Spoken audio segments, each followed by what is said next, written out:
దేవునికి స్తోత్రం కలుగును గాక. దేవుని యొక్క వర్తమానాన్ని మనం విందాం. హల్లెలూయా. ఈ క్రిస్మస్ డిసెంబర్ నెలలో ఈ ఆదివారాలు సాధారణంగా నేను యేసుక్రీస్తు యొక్క జననమును గూర్చినటువంటి అనేక వర్తమానాలు ఇస్తూ మీరు వింటూ వస్తున్నారు. ఈరోజు కూడా ప్రభు అయినటువంటి యేసుక్రీస్తు యొక్క పుట్టినటువంటి సందర్భాన్ని గుర్తు చేసుకుని కొన్ని మాటలు దేవుని యొక్క వాక్యం నుంచి మనం ధ్యానం చేద్దాం. మత్తయి సువార్త 2వ అధ్యాయం మనం తెరిచి చూస్తే, మత్తయి సువార్త 2వ అధ్యాయము 2వ వచనం చదవండి. మత్తయి సువార్త 2వ అధ్యాయము 2వ వచనం. యూదుల రాజుగా పుట్టినవాడెక్కడ ఉన్నాడు? తూర్పు దిక్కున మేము ఆయన నక్షత్రమును చూచి ఆయనను పూజింపవచ్చితమని చెప్పిరి. జాగ్రత్తగా వినాలి. 2వ వచనమే మనం చదువుకున్నాం. రాజు అయినటువంటి హేరోదు దినముల్లో యోదయ దేశపు బెత్లెహేములో యేసు పుట్టిన పిమ్మట ఇదిగో తూర్పు దేశపు జ్ఞానులు యెరూషలేమునకు వచ్చి అని మొదటి వచనంలో ఉంటుంది. ఏ కాలంలో యేసు ప్రభు పుట్టాడో స్పష్టంగా వ్రాయబడింది. హేరోదు అనబడినటువంటి రాజు ఏలుబడి చేస్తున్నటువంటి దినాలలో యోదయ దేశపు బెత్లెహేము అనేటువంటి ఒక ప్రాంతంలో, ఒక గ్రామంలో యేసు పుట్టాడు అనేటువంటి వార్త వచ్చినటువంటి ఆ దినాలలో జరిగినటువంటి ఒక సంఘటన మత్తయి సువార్త 2వ అధ్యాయంలో మనం చదువుకుంటున్నాం.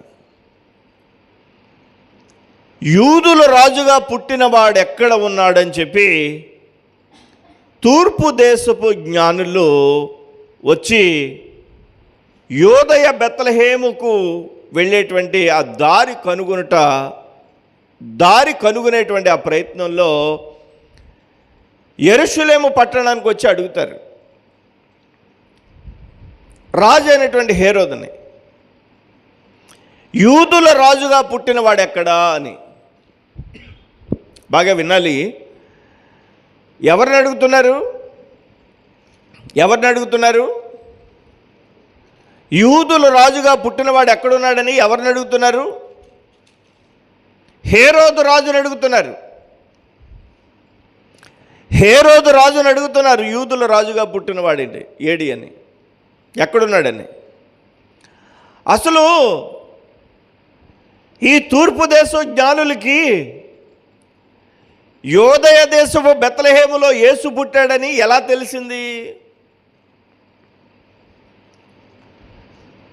జ్ఞానులు కదా అందుకని తెలిసింది అనొచ్చు మీరు.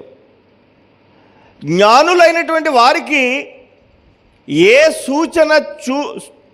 సూచన చూసి యేసు ప్రభు పుట్టాడని వాళ్ళకి అర్థమైంది?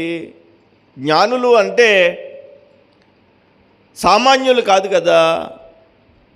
ఏది చెప్తే అది వినేయడానికి, ఏది పడితే అది నమ్మేయడానికి సాధారణమైన ప్రజలు కాదు కదా. జ్ఞానులంటే వాళ్ళు తరచి పరీక్షించి పరిశీలించి అప్పుడు మాత్రమే నమ్ముతారు, ధృవీకరిస్తారు. అంతేనండి. అలాంటి జ్ఞానులైనటువంటి వారు యోదయ దేశంలో బెత్లెహేము అనేటువంటి ఒక పురములో యేసు పుట్టాడని వాళ్ళకి ఎలా తెలిసింది? చూడండి 2వ వచనం మరలా చదవండి. యూదుల రాజుగా పుట్టినవాడు ఎక్కడ ఉన్నాడు? తూర్పు దిక్కున మేము ఆయన నక్షత్రమును చూచి తెలుసుకున్నాం. తూర్పు దిక్కున మేము ఆయన నక్షత్రాన్ని చూచి యేసు పుట్టాడని మాకు అర్థమైంది. ఎలా అర్థమైందో చెప్పండి. ఇప్పుడు తూర్పు దిక్కున చెప్పండి ఆయన నక్షత్రాన్ని చూచి, దేన్ని చూసి చెప్పండి, ఇంకా గట్టిగా చెప్పాలి. దేన్ని చూసి? ఆయన నక్షత్రాన్ని చూసి తూర్పు దేశ జ్ఞానులు యోదయ బెత్లెహేములో యేసు అనబడినటువంటి రాజు పుట్టాడని అర్థమైంది. యూదుల రాజు పుడతాడని అర్థమైంది. ఆ నక్షత్రాన్ని చూసినటువంటి ఆ తూర్పు దేశ జ్ఞానులు యేసు అనబడినటువంటి ఈ యూదుల రాజు ఎక్కడ పుట్టాడో తెలుసుకోవడానికి నక్షత్రాన్ని చూసి ఆ నక్షత్రం కదులుతూ ఉండడాన్ని గమనించి నక్షత్రం కూడా ప్రయాణం అయ్యారు. నక్షత్రం, ఆయన నక్షత్రం యేసు ఎక్కడ పుట్టాడో అక్కడికి ఈ జ్ఞానుల్ని నడిపించినటువంటి విషయం మనకందరికీ తెలుసు.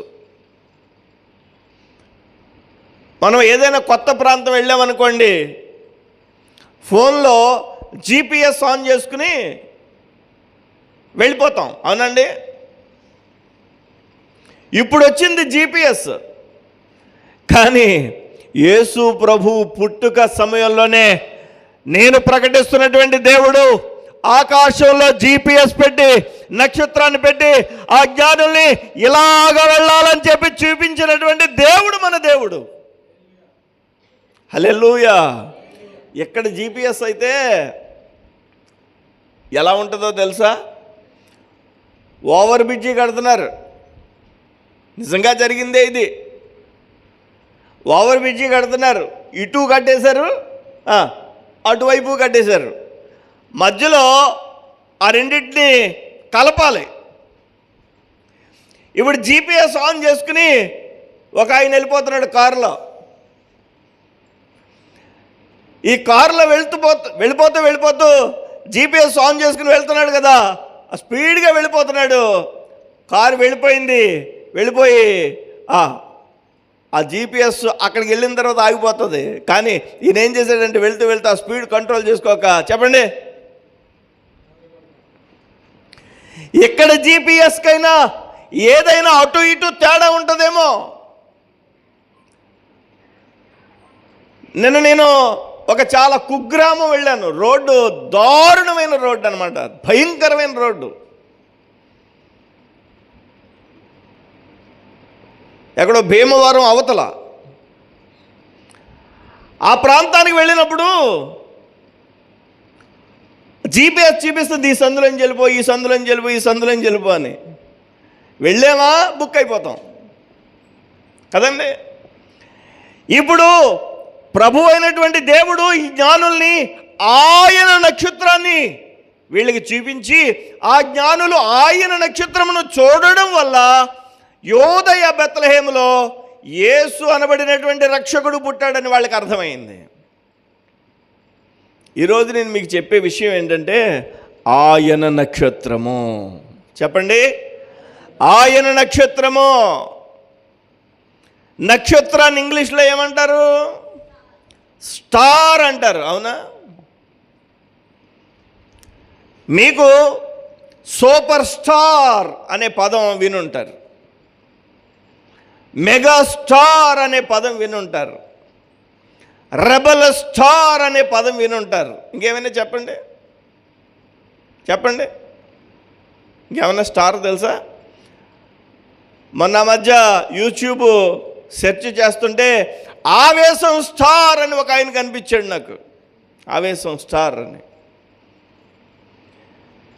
మంచిదే, వారి రంగాలలో వారు చాలా పురోభివృద్ధి పొందినందుకు వారికి ఏదో ఒక గౌరవప్రదమైనటువంటి ఒక పిలుపునిచ్చారు. గౌరవప్రదమైనటువంటి ఒక స్టార్ అనేటువంటి స్టార్ డమ్ ఇచ్చారు. అయితే నేను ప్రకటిస్తున్నటువంటి ఈ నక్షత్రం, ఈ స్టార్, గ్లోరియస్ స్టార్, హల్లెలూయా, దేవుని యొక్క జీవము కలిగినటువంటి జీవింపజేసే ప్రభు అయిన యేసును చూపించేటువంటి నక్షత్రం ఇది, ఆయన నక్షత్రం. హల్లెలూయా. సరే, ఈ జ్ఞానులు బయలుదేరి ఏం చేశారంటే ఈ నక్షత్రాన్ని చూస్తూ జ్ఞానులు బయలుదేరి యేసుని లేకపోతే యూదుల రాజుని కనుగొందామని బయలుదేరి వెళ్తున్నారు. వెళ్తూ వెళ్తూ మార్గ మధ్యలో అనేక కిలోమీటర్లు, అనేక మైళ్ళ దూరం నడిచారు వాళ్ళు. ఎప్పటిలాగా వాళ్ళకి ఏమన్నా వాహనాలు ఉన్నాయండి? ఎప్పటిలాగా వాళ్ళకి ఏమన్నా చెప్పండి ఫెసిలిటీస్ ఉన్నాయండి? ఏమీ లేవు కదా. వాళ్ళు చాలా దూరం ప్రయాణం చేసి వెళ్ళారు. సరే, యెరూషలేము వెళ్ళిపోయారు. ఆ నక్షత్రం యెరూషలేము పట్టణం దగ్గరికి తీసుకెళ్ళింది. యెరూషలేము అనేటువంటి పట్టణంలోనికి ఈ యొక్క జ్ఞానులు వెళ్ళారు. జ్ఞానులు ఎంతమంది వెళ్ళారు? జ్ఞానులు ముగ్గురు వెళ్ళారని సినిమాల్లో చూసి మనం, లేదా నాటికల్లో చూసి మనం తెలుసుకుంటున్నాం. ఎందుకంటే 3 గిఫ్ట్లు ఇచ్చారు కదా, ముగ్గురు వెళ్ళి ఉంటారేమో అని. ఏమో ఎంతమంది వెళ్ళారో తెలియదు, కానీ 3 కానుకలు అయితే ఇచ్చారు. ఆయన నక్షత్రమును చూచి వాళ్ళు ఏం చేశారు? యెరూషలేము పట్టణానికి వెళ్ళారు. యెరూషలేము పట్టణంలో ఎవరున్నారు? యూదుల రాజు అయినటువంటి హేరోదు ఉన్నాడు.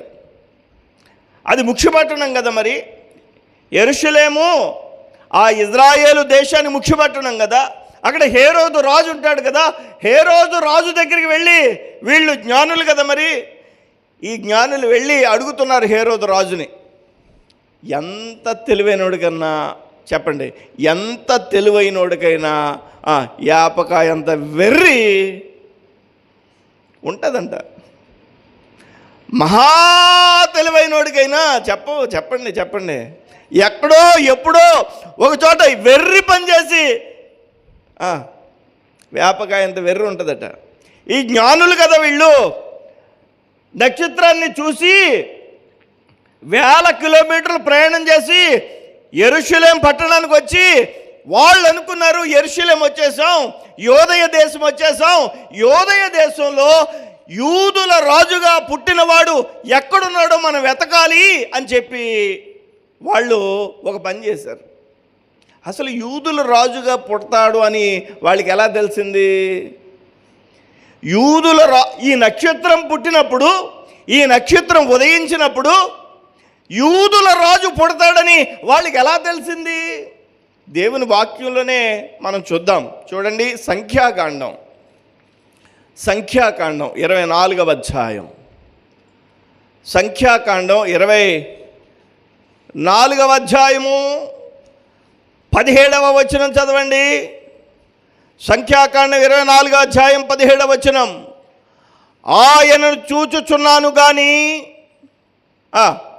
ప్రస్తుతం ఉన్నట్టు కాదు, ఆయనను చూచుచున్నాను కానీ సమీపమునున్నట్టు కాదు.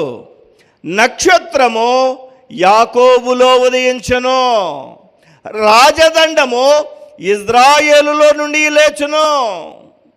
ఏంటంట? నక్షత్రము యాకోబులో ఉదయించును, రాజదండము ఇజ్రాయేలులో నుండి లేచును. ఈ వచనాన్ని జ్ఞానులైనటువంటి వారు చదివారు. నక్షత్రం ఒకటి పుడతాదని, ఆ నక్షత్రము పుట్టినప్పుడు యాకోబులో నుండి ఒక రాజదండం వస్తుందని. అందుకనే యోదయ దేశానికి రాజు అయినటువంటి వాడు ఆ నక్షత్రము ఉదయించినప్పుడు పుడతాడని రాజదండం ఒకటి ఆ యొక్క యాకోబు జనాంగములో నుండి వస్తుందని వాళ్ళు గ్రహించి వాళ్ళు ఈ నక్షత్రాన్ని చూసి బయలుదేరి వెళ్ళారు. వాళ్ళు ఆల్రెడీ కానుకలు కూడా సిద్ధం చేసుకుని వెళ్ళారు. ఎందుకంటే వాళ్ళకి ఎంత నమ్మకం అంటే, మేము చదివినటువంటి ఆ ఖగోళ శాస్త్రానికి సంబంధించినటువంటి విషయం, నక్షత్రం పుడతాది అప్పుడు యాకోబులో, 24వ అధ్యాయం 17వ వచనం, నక్షత్రము యాకోబులో ఉదయించును, రాజదండము ఇజ్రాయేలులో నుండి లేచును. నక్షత్రము యాకోబులో ఉదయించును, రాజదండము ఇజ్రాయేలులో నుండి లేచును. రాజదండం అనేది ఇజ్రాయేలు దేశంలో నుండి లేస్తుంది, యాకోబులో నుండి చెప్పండి ఉదయిస్తుంది అని చెప్పి నక్షత్రము సూచనగా ఉండి, నక్షత్రం ఉదయించినప్పుడు ఆ విషయం గుర్తు వచ్చి వాళ్ళు నక్షత్రం కూడా నడిచినప్పుడు నక్షత్రం ఎక్కడికి నడిపించిందంటే వీళ్ళని యెరూషలేము పట్టణానికి నడిపించింది. యెరూషలేము పట్టణానికి వచ్చినటువంటి ఈ జ్ఞానులు అప్పటి వరకు తారను చూశారు, నక్షత్రాన్ని చూశారు, జీపీఎస్ని ఫాలో అయ్యారు, ఆయన నక్షత్రాన్ని చూశారు. అక్కడికి వచ్చిన తర్వాత వాళ్ళ తెలివితేటలను ఉపయోగించడం మొదలుపెట్టారు. అక్కడి వరకు నడిపించిన నక్షత్రం యేసు పుట్టిన ఆ స్థలానికి నడిపిస్తుంది కదా. యెరూషలేముకి ఎప్పుడైతే వచ్చారో ఓహో మాకు తెలిసిపోయింది దారి అని అనుకుని ఆ హేరోదు రాజు యొక్క అంతఃపురంలోనికి వెళ్ళి రాజుతో అడుగుతున్నారు, రాజా, యూదులు రాజుగా పుట్టిన వాడు ఎక్కడున్నాడు అని అడిగారు. యూదుల రాజుగా పుట్టిన వాడేడి అని అడిగారు. ఎవరిని అడిగారు? గట్టిగా చెప్పండి, ఎవరిని అడిగారు? రాజుగారిని అడుగుతున్నారు. ఏమని అడుగుతున్నారు? రాజు పుట్టాడట ఎక్కడున్నాడని. రాజు పుట్టాడట ఎక్కడున్నాడో చెప్పమంటే ఎలా ఉంటుందండి? నేను రాజుగా ఉండగా ఇంకొకడు పుట్టాడా రాజుగా? నేను రాజుగా ఉన్నాను కదా, ఇంకొకడు రాజుగా పుట్టాడా? ఎక్కడ పుట్టాడు? అందుకనే వాళ్ళు వెళ్ళగానే హేరోదు రాజు ఏం చేశాడంటే, ఎంతకాలం క్రితం పుట్టుంటాడు? 2 సంవత్సరాల లోపల పుట్టుంటాడండి. అందుకనే యేసు ప్రభు పుట్టిన వెంటనే జ్ఞానులు రాలా. యేసు ప్రభు పుట్టిన 2 సంవత్సరాలకు వచ్చారు జ్ఞానులు. ఎందుకంటే 2 సంవత్సరాల ప్రయాణం. మీరు బొమ్మల్లో చూసుంటారు, యేసు ప్రభు పుట్టిన వెంటనే రాజులు వచ్చినట్టు, యేసు ప్రభు పుట్టిన వెంటనే గొర్రెల కాపర్లు వచ్చినట్టు మీరు ఒకే చిత్రంలో చూస్తారు. కానీ గొర్రెల కాపర్లు అయితే వెంటనే వచ్చారు, కానీ రాజులు రావడానికి 2 సంవత్సరాలు పట్టింది. అందుకనే ఎంతకాలం అయ్యి ఉంటుంది ఈ నక్షత్రం ఉదయించి? 2 సంవత్సరాలండి రాజుగారు. 2 సంవత్సరాల నుంచి మేము ఏక నడకే. 2 సంవత్సరాలు అయిందా? అయితే మీరు వెళ్ళండి, వచ్చేటప్పుడు చూసి వచ్చినప్పుడు నాకు చెప్పండి ఎక్కడ పుట్టాడు. వెళ్ళిన తర్వాత సైన్యానికి ఆజ్ఞాపించాడు, రే 2 సంవత్సరాలు లోపున్న పిల్లలందరినీ బయటికి తీసుకొచ్చి నరికేయండిరా. ఎందుకంటే రాజుకు ఒకడు పుట్టడానికి హేరోదుకి ఇష్టం లేదు కనుక. ఆ చిన్న పిల్లల 2 సంవత్సరాల లోపు పిల్లల్ని తల్లి చేతుల నుంచి లాక్కుని, పాలిస్తుంటే స్తన్యపానం చేస్తున్నటువంటి పిల్లల్ని లాక్కుని బయటికి తీసుకొచ్చి వాళ్ళని వధించి చంపేశారు. రక్తపాతం అయిపోయిందంతా. యేసును కూడా చంపేద్దామని అనుకుంటే ఆ రాత్రి దేవుని దూత యోసేపుతో మాట్లాడుతున్నారు, ఇదిగో హేరోదు రాజు గొప్ప కుట్ర పన్నాడు, నువ్వు పిల్లోడిని తీసుకుని మరియని తీసుకుని నజరేతు వెళ్ళిపో. ఆ రాత్రి యోసేపు, మరియా, చిన్న బాలుడైనటువంటి యేసు నజరేతుకి వెళ్ళిపోయాడు. అందుకనే నజరేతు వాడైన యేసు అని అంటారు. దేవునికి స్తోత్రం కలుగునుగాక. హల్లెలూయా. బాగా గమనించాల్సింది ఏంటంటే, ప్రభు అయినటువంటి యేసుక్రీస్తు యొక్క కనికరాన్ని మనం పొందినటువంటి మనం, ఆయన ఈ లోకానికి కన్య మరియ గర్భాన పుట్టినటువంటి ప్రభు అయినటువంటి యేసుక్రీస్తు ఈ లోకానికి ఉదయించినప్పుడు ఖగోళ శాస్త్రజ్ఞులైనటువంటి జ్ఞానులు నక్షత్రాన్ని చూసి యెరూషలేము పట్టణానికి వచ్చి వాళ్ళు ఆ నక్షత్రాన్ని అప్పటి వరకు ఫాలో అయ్యి ఆ చివరి సమయంలో నక్షత్రాన్ని ఫాలో అవ్వకుండా రాజు దగ్గరికి వెళ్ళారు. ఒక్కొక్కసారి మనం కూడా మన తెలివితేటలను ఉపయోగిస్తాం, అప్పుడు మనం ఇబ్బందిని ఎదుర్కొంటాం. దేవుని యొక్క చిత్తాన్ని ప్రణాళికని కాదని మన తెలివితేటలను ఉపయోగించినప్పుడు ఖచ్చితంగా కొన్ని ఫేస్ చేయాల్సిందే. దేవునికి స్తోత్రం కలుగునుగాక. ఈ జ్ఞానులు వెళ్ళారు, రాజు దగ్గరికి వెళ్ళినప్పుడు ఒక చిన్న పొరపాటు చూసారా? రాజు దగ్గరికి వెళ్ళిన అనాలోచితమైన పని కారణంగా లక్షలాది మంది 2 సంవత్సరాల లోపు ఉన్న పిల్లలు చచ్చిపోయారు అనవసరంగా. అదే రాజు దగ్గరికి వెళ్లకుండా వీళ్ళు డైరెక్ట్గా ఆ యొక్క తారను లేదా నక్షత్రాన్ని వెంబడించి ఉంటే ఈ 2 సంవత్సరాల లోపు పిల్లలు అంతమంది చనిపోయే అవకాశం లేదు కదా. అయినా ప్రవచనం నెరవేర్చబడ్డానికి యేసు నజరేతు వాడుగా పిలువబడ్డానికి అది కూడా ఒక కారణం ఉంది. వీళ్ళ బుర్రలో ఒక యాపకాయంత వెరితనం ఉంది. అందుకనే మనం ఎంత తెలివైన వాళ్ళమైనా ఎక్కడో చోట చెప్పండి తెంగర పని చేస్తూ ఉంటాం. అవునా కదా? ఈ సమయంలో ఈ హేరోదు రాజు ఎప్పుడైతే 2 సంవత్సరాల లోపు పిల్లలందరినీ హతమార్చాడో, ఈ జ్ఞానులు బయటకు వచ్చిన తర్వాత నక్షత్రం మరలా కనిపిస్తుంది, బయట వెయిట్ చేస్తుంది. ఆ నక్షత్రం లోపలికి వెళ్ళినటువంటి జ్ఞానుల కోసం బయట వెయిట్ చేస్తుంది. చూడండి ఎంత దేవుని యొక్క కృప. బయటకు వచ్చి చూసేసరికి మరలా నక్షత్రం కనిపిస్తుంది. వాళ్ళకి నక్షత్రం మరలా నడుస్తుంది. వాళ్ళకి అర్థమైంది, ఓహో ఇంకా ప్రయాణం ఉందన్నమాట అని. ఎందుకంటే అది ఆయన నక్షత్రం కాబట్టి, అది ఆయన నక్షత్రం కాబట్టి ఆ నక్షత్రము యేసు అనబడినటువంటి రాజుగా ఉన్నటువంటి ఆ రక్షకుడైన యేసు దగ్గరికి నడిపించడానికి దేవుని యొక్క ప్రణాళిక, ప్రవచన నెరవేర్పు. అది దేవునికి స్తోత్రం, హల్లెలూయా. అందుకనే ఇప్పుడు చదవండి మత్తయి సువార్త 2వ అధ్యాయము, ఇందాక మనం చదువుకున్న మత్తయి సువార్త 2వ అధ్యాయము 2వ వచనం మరలా చదవండి. ఇప్పుడు యూదుల రాజుగా పుట్టినవాడు ఎక్కడ ఉన్నాడు? తూర్పు దిక్కున మేము ఆయన నక్షత్రమును చూచి ఆయనను పూజింపవచ్చితమని చెప్పిరి. హేరోదు రాజు ఈ సంగతి విన్నప్పుడు అతడును అతనితో కూడా యెరూషలేము వారందరూ కలవరపడిరి. ఒక రాజు ఉంటే మరొక రాజు పుట్టడం ఏంటని కలవరపడ్డారట. రాజు కలవరపడ్డాడట. కాబట్టి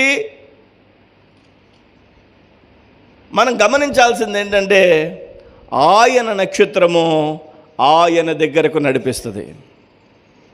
స్టార్, గ్లోరియస్ స్టార్. ఈ నక్షత్రం ఎవరో చెప్తాను నేను. ఈ నక్షత్రం ఎవరో చెప్తాను. దానియేలు గ్రంథం. ఈ నక్షత్రం ఎవరో మనం గమనించుదాం. దానియేలు గ్రంథము 12వ అధ్యాయము 3వ వచనం చదవండి.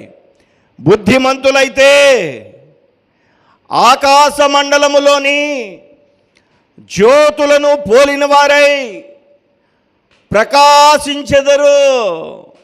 నీతి మార్గమును అనుసరించి నడుచుకున్నట్లు ఎవరు అనేకులను త్రిప్పుదురు వారు నక్షత్రము వలె నిరంతరము ప్రకాశించెదరు. దేవునికి స్తోత్రం కలుగును గాక. నక్షత్రం ఎవరో ఇక్కడ రాయబడింది. ఎవరైతే అనేక మందిని యేసు అనబడిన ఆ రక్షకుని వైపుకు త్రిప్పుతారో, నడిపిస్తారో, జీపీఎస్గా వారు మార్గమున చూపిస్తారో వాళ్ళట నక్షత్రము వంటి వాళ్ళట. దేవునికి స్తోత్రం. ఇప్పుడు చెప్పండి, మనం ఎవరో? స్టార్. మనందరం ఎవరు? స్టార్స్. దేవునికి స్తోత్రం కలుగును గాక. మనందరం నక్షత్రాల వలె ఉండాలి. ఎప్పుడు ఉంటాం చెప్పండి? నక్షత్రాల వలె ఎప్పుడు ఉండగలం? నక్షత్రాల వలె ఎప్పుడు ఉండగలమంటే అనేక మందిని నక్షత్రం వలె ఆయన వైపు మనం త్రిప్పినప్పుడు. అదే చదువుతున్నాను 3వ వచనం, దానియేలు గ్రంథం 12వ అధ్యాయం 3వ వచనం. బుద్ధిమంతులైతే ఆకాశ మండలములోని జ్యోతులను పోలిన వారై ప్రకాశిస్తారు. నక్షత్రం వలె ప్రకాశిస్తారట వాళ్ళు. నీతి మార్గమును అనుసరించి నడుచుకున్నట్లు, అంటే విశ్వాస మార్గమును నడుచుకునేటట్లు ఎవరు అనేకులను త్రిప్పుదురో, ఎవరు అనేకులను ఆ శిశువైన రక్షకుడైన యేసు దగ్గరికి త్రిప్పుతారో వారు నక్షత్రం వలె నిరంతరము ప్రకాశిస్తారట. వాళ్ళు నక్షత్రం వలె నిరంతరము ప్రకాశిస్తారట. ఇప్పుడు ఆ నక్షత్రం ఎవరో చెప్పండి? ఎవరైతే యేసు బాబు దగ్గరికి, ఎవరైతే యేసు దగ్గరికి అనేక మందిని నడిపిస్తారో వాళ్ళు నక్షత్రం. ఆయన నక్షత్రం, ఆయన నక్షత్రం అనే ఆ మాట నీవు నేను స్వతంత్రించుకోవాలి. మనం ఎవరమంటే స్టార్స్. ఎలాంటి స్టార్స్ అంటే గ్లోరియస్ స్టార్స్, అంటే మహిమకరమైనటువంటి జ్యోతులం. దేవునికి స్తోత్రం. చాలామంది జ్యోతి అని పేరు పెట్టుకుంటారు, లేదా పరంజ్యోతి అని పేరు పెట్టుకుంటారు. నక్షత్రం ఏం చేస్తుందంటే, ఆయన నక్షత్రం ఏం చేస్తుందంటే ఆయన దగ్గరికి జ్ఞానులు నడిపించింది. మనం నిజమైనటువంటి నక్షత్రాలమైతే, ఆయన నక్షత్రాలమైతే ఆయన దగ్గరకు అనేకులను నడిపించాలి. దేవునికి స్తోత్రం. అంటే దేవుని వాక్యం ఎక్కడుంటుంది? దేవుని మందిరంలో ఉంటుంది. అందుకని ఇందాక మనం చదువుకున్న కీర్తనలో సియోను దగ్గర వెళ్ళినప్పుడు, చెరలో నుండి వెళ్ళినప్పుడు అన్యజనులు అనుకుంటారట వీళ్ళకి పట్ల దేవుడు ఘనకార్యములు చేశాడని కదండి. ఇప్పుడు సియోను అనబడినటువంటి దేవుని యొక్క మందిరానికి, దేవుని యొక్క సన్నిధానానికి అనేక మందిని ఎవరైతే నడిపిస్తారో వాళ్ళు నక్షత్రము వలె ప్రకాశిస్తారు. ఆమేన్. అనేక మంది దేవుని యొక్క సన్నిధికి నడిపిస్తే వాళ్ళు నక్షత్రం వలె ప్రకాశిస్తారు. చూడండి, మీరు ఎంతమందిని ప్రభు తట్టు నడిపించారు అన్నది ఈరోజు ప్రశ్న. వాస్తవానికి మనమే ప్రభు సన్నిధిలో పాటలు పాడుతూ దేవుని స్తుతిస్తూ ఉండడం అనేది దేవుని చిత్తం కాదు. దేవుని చిత్తం ఎలాగా మనల్ని ఏర్పాటు చేసిందో గమనించాలి. ఒక బార్బర్ అంటే షేవ్ చేస్తాడు కదా, ఆయన గొప్ప సాక్ష్యాన్ని కలిగి ఉన్నాడు. ఆయన నేను నిలబెట్టి ఆ పాస్టర్ గారు చెప్తున్నారు, ఈయన ద్వారా ఇంచుమించు ఒక 500 మంది దేవుని యొక్క మందిరానికి వచ్చారు అని. వింటున్నారు మీరు? ఏమండి సువార్త ఎప్పుడన్నా చెప్పారా అంటే లేదండి, నేను ఎక్కడికి వెళ్ళి ఏ మీటింగులో మాట్లాడలేదు. పోనీ ఎక్కడన్నా ఏదైనా పాట పాడారా? లేదండి, అక్కడ ఏం పాట పాడలేదు.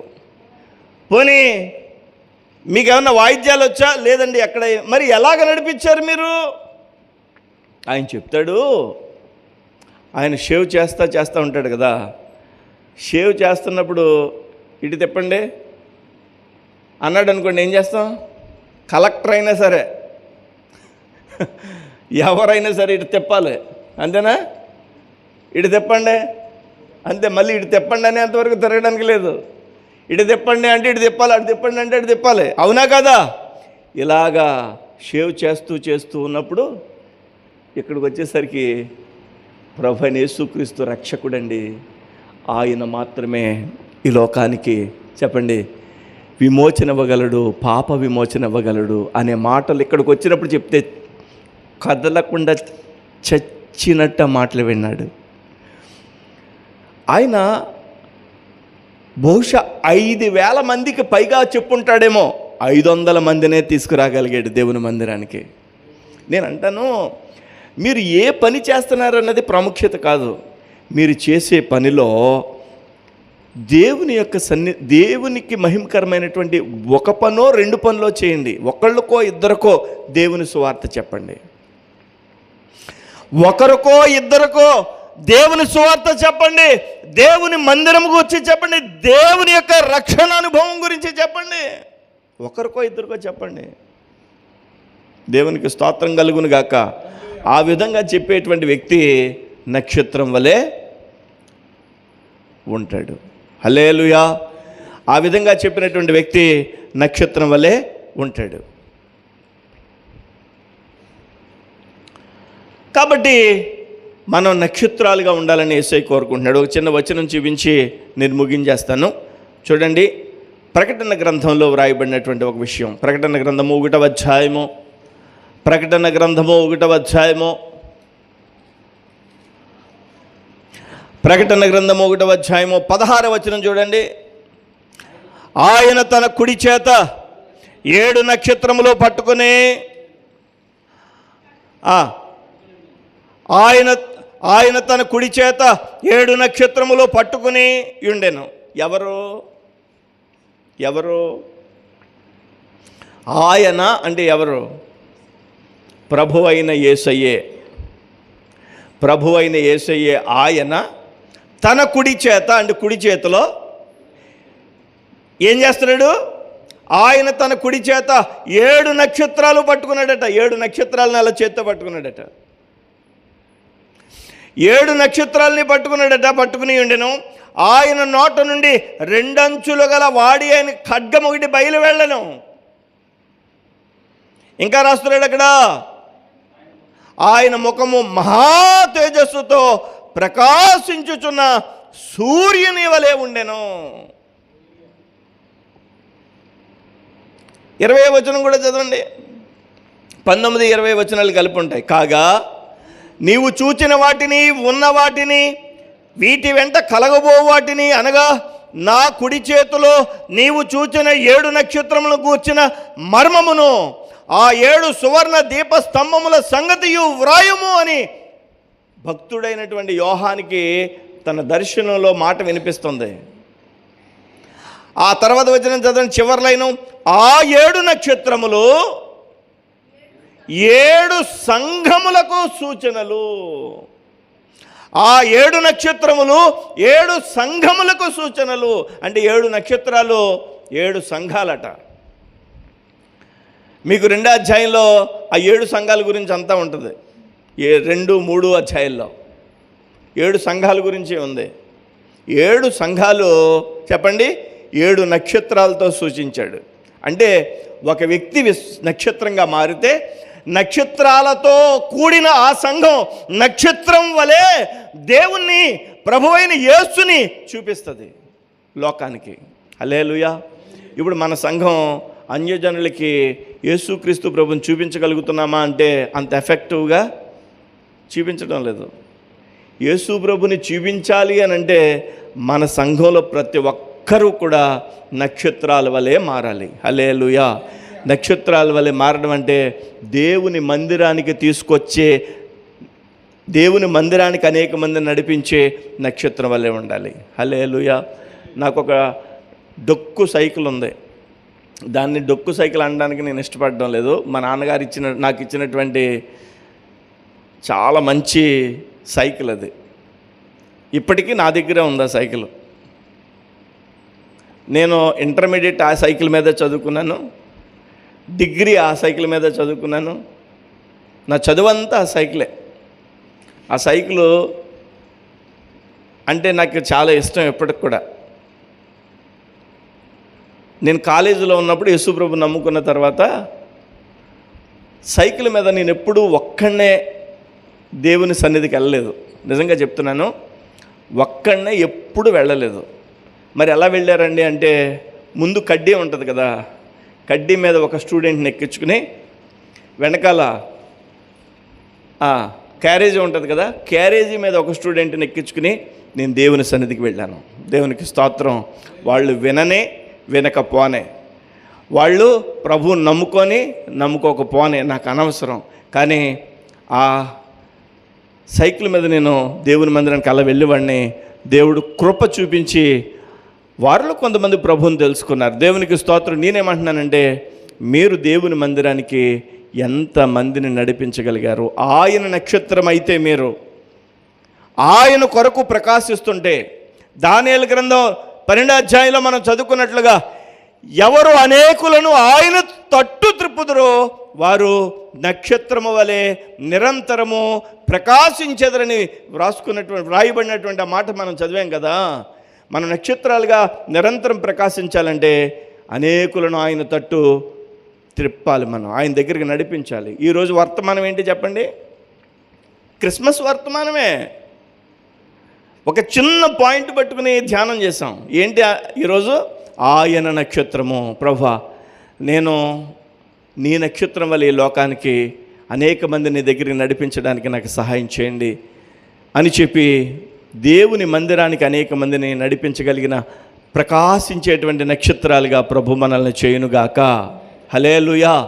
ఆ బార్బర్ తను అనుకోవచ్చు, నేనేం చెప్తానండి, నేనేం చేస్తానని నేను చెప్తే ఎవరు వింటారండి అనుకోవచ్చు. కానీ తన పని చేసుకుంటూ వచ్చిన ప్రతి ఒక్కరికి చెప్పకపోయినా, అందరూ వినరు. ఒక్కొక్కళ్ళు చాలా కోపంగా వెళ్ళి కూర్చుంటారు, ఇంటి దగ్గర గొడవ పడి వెళ్ళి కూర్చునే వాళ్ళు ఉంటారు, లేకపోతే సంతోషంగా ఉండేవాళ్ళు ఉంటారు, రకరకాల మనుషులు ఉంటారు కదా. అందరికీ చెప్పకపోవచ్చు సువార్త. వీలైనంత మందికి చెప్పాడు. దేవుని మందిరానికి తన జీవితంలో 500 మంది నడిపించాడు. ఈ 500 మందిని ఎవరి ఖాతాలో రాస్తారు చెప్పండి? ఇప్పుడు జీవ గ్రంథంలో చెప్పండి మీరు ఎవరి ఖాతాలో రాస్తారు? ఆయన ఖాతాలోనే కదా. నేను మీకు చెప్తున్నాను, మీరు ఎంతమందిని ప్రభువులోనికి నడిపించారన్నది దేవుడు మిమ్మలను నిశ్చితంగా పరిశీలన చేస్తున్నాడు. కాబట్టి ఒక దినాన మనం లెక్క అప్పచెప్పవలసి ఉన్నది. దేవునికి స్తోత్రం కలుగును గాక. హల్లెలూయా. మనం ప్రభువులోనికి వచ్చాం. కొంతమందికి ఇప్పుడు వాళ్ళు బలవంతంగా వినిపించేయండి అని చెప్పలేదు. వాళ్ళు వింటారా వినరా అనేది మనకు అనవసరం. మనం ప్రయత్నం చేయాలి కదా. మనమైతే చెప్పాలి కదా. ఆ విధంగా నక్షత్రాల వల్ల మనం ఉండడానికి ప్రభు సహాయం చేయనుగాక. ఈ జ్ఞానులైనటువంటి తెలివి తక్కువ పని చేసినటువంటి ఈ జ్ఞానులు అనబడినటువంటి వీళ్ళు యెరూషలేము రాజు ఆ యొక్క హేరోదు రాజు దగ్గరికి వెళ్ళి పప్పులో కాలేశారు. అవునా? వాళ్ళు తెలివితేటలు ఉపయోగించుకున్నారు. అప్పటి వరకు దేవుని యొక్క వాక్యం ప్రకారం నడిచారు. అప్పుడేమో వాళ్ళ యొక్క తెలివితేటలు ఉపయోగించి హేరోదు రాజు దగ్గరికి వెళ్ళి అడగకూడని విషయాన్ని అడగకూడని చోట అడిగి పప్పులో కాలేసి కొన్ని 100 మంది 1000 మంది 2 సంవత్సరాల లోపు ఉన్న మగపిల్లల్ని హేరోదు రాజు చంపించేసే జీవో తెచ్చారు వీళ్ళు. గమనించాలి, యేసు ప్రభు కొరకు మనము ఆయన నక్షత్రాలుగా ఉంటే అది నిజమైన క్రిస్మస్. చూడండి, అక్కడ నక్షత్రం పెట్టాడు మన యేసేపు, చక్కగా ఉంది. మనం ఈ లోకంలో నక్షత్రాల వల్లే ఉండడానికి మన ప్రయత్నం చేద్దాం. చిన్న ప్రార్థన చేసుకోబోతున్నాం ఇప్పుడు. ప్రభా, నేను కూడా కొంతమందిని నీ మందిరానికి నడిపించే కృపను